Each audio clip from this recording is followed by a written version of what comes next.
Hello दोस्तों, नमस्कार। कैसे हैं आप सभी साथी? आपका बहुत बहुत स्वागत है आपके अपने परिवार सीयूटी लैब पर। दोस्तों, आज हम बात करने वाले हैं आपके जनरल टेस्ट, यानी कि जो अब जीएटी बन चुका है, जनरल एप्टीट्यूड टेस्ट, जिसका एरिया और भी वाइड हो चुका है। इसी के अंदर आप लोगों को क्वांटिटिव एप्टीट्यूड की चीजें पूछी जाती हैं, जिसमें आप लोगों को पूछा जाता है सिंपल इंटरेस्ट के क्वेश्चन। तो आज हम लोग सिंपल इंटरेस्ट का बेसिक जानने की कोशिश करेंगे कि सिंपल इंटरेस्ट क्या होता है। देखो, सबसे पहले जानते हैं कि इंटरेस्ट क्या होता है। देखो, जब आपने किसी व्यक्ति को कुछ पैसा दिया और उसने बदले में कुछ एक्स्ट्रा पैसा आपको दिया, तो जो ये एक्स्ट्रा पैसा होता है, इसी को हम लोग क्या कहते हैं मेरे भाई? इंटरेस्ट कहते हैं। ये सिंपल भी हो सकता है और कंपाउंड भी हो सकता है, जो कि अलग अलग तरीके से कैलकुलेट किया जाता है। फिलहाल मैं सिंपल इंटरेस्ट की बात कर रहा हूँ। देखिए, सिंपल इंटरेस्ट कैसे कैलकुलेट किया जाता है। जो भी पैसा हमने उधार लिया या दिया, इसको प्रिंसिपल कहते हैं। जो टोटल पैसा हमें वापस मिला, उसको हमने कहा टोटल अमाउंट, यानी कि मिश्र धन। और जो एक्स्ट्रा पैसा मिला, उसको हम इंटरेस्ट कहते हैं। अब ये इंटरेस्ट जिस रेट से कैलकुलेट किया जाता है, उसको रेट ऑफ इंटरेस्ट कहते हैं। जितने टाइम के लिए किया जाता है, उसको टाइम ऑफ इंटरेस्ट कह देते हैं।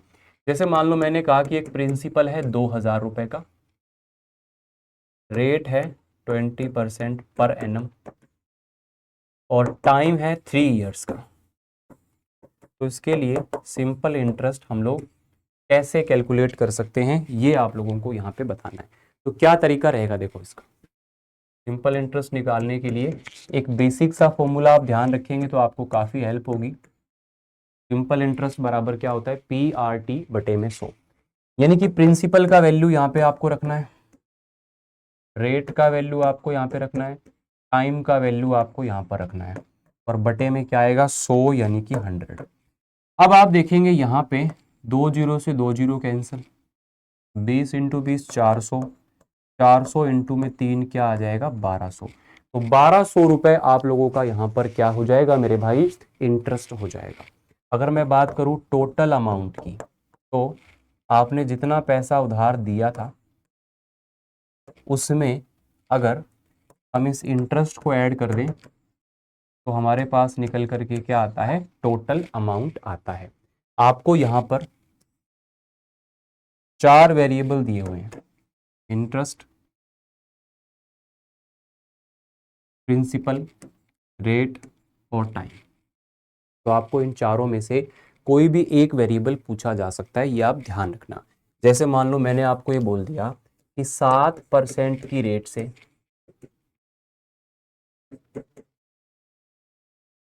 3 वर्ष में किसी प्रिंसिपल के ऊपर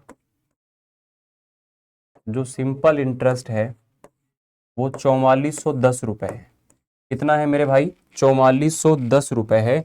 तो बताओ वो प्रिंसिपल कितना है।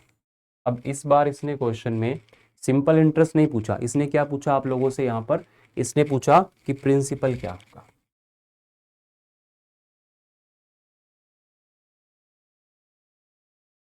ये फॉर्मूला आपको याद है तो बात बन जाएगी। सिंपल इंटरेस्ट आपको दिया गया है कितना? 4410 रुपये। प्रिंसिपल कितना दिया गया है आपको? यहाँ पे ये रहा। रेट कितना दिया गया है? 7। टाइम कितना है? 3। और बटे में कितना आ गया? 100। तो 7 या 21 हो गया, ये 21 का स्क्वायर हो गया, 21 से कटेगा, तो प्रिंसिपल बराबर क्या हो गया?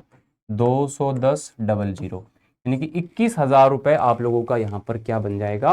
प्रिंसिपल बन जाएगा। तो मेरी बात समझ में आ रही है? सिंपल सा फंडा है, ज़्यादा कोई दिक्कत वाली बात नहीं। हालांकि और बहुत सारे टाइप होते हैं, उन पे भी काम किया जाएगा, बट बेसिक रूप में आप लोगों को अगर ये फॉर्मूला पता है, तो इससे आप लोग इन चीज़ों को डील कर सकते हो।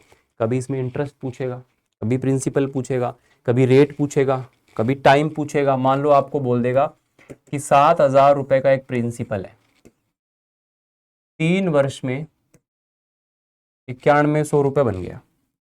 तो बताओ यहाँ पर रेट ऑफ इंटरेस्ट क्या है? तो बताओ यहाँ पर रेट ऑफ इंटरेस्ट क्या है? इतनी सी बात क्या आप मुझे बता सकते हो?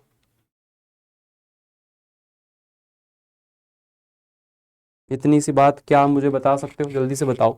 अगर 7,000 आपका प्रिंसिपल है और 9100 टोटल अमाउंट है उसका, तो यहाँ पर इंटरेस्ट कितना हो गया?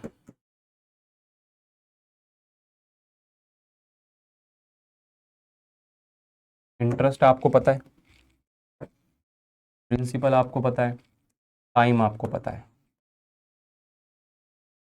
मैंने आपको क्या कहा था, अगर आपके पास में इन 4 वेरिएबल में से कोई भी 3 वेरिएबल हो तो आप चौथा वैल्यू निकाल सकते हो बड़े आराम से।